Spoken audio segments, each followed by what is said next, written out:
So with delete user function, all I need is I need to call delete on the route and then pass in the URL. So we are taking a path parameter of the ID of the user. So this user can be anyone, can be an admin, but you can delete your own self. So it can be an admin, and then I call the function that I write a function called destroy, which takes the integer.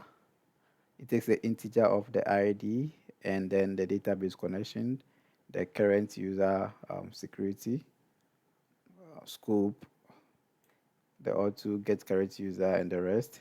Then I'm not actually making use of this, but I'm just making using this to verify that there's a login user before doing this action. Then I call my users.destroy function that I wrote on my user.py in my repository. So this receive the user ID, goes to the database to find the user. If it doesn't find the user, it raises an exception that the user is not found.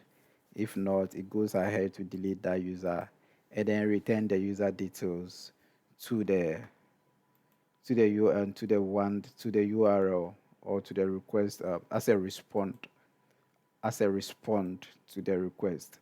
So as you can see here, now admin have three functionalities. The profile of the current login admin, create a user and then destroy a user. For up next, we'll go to suspend a user.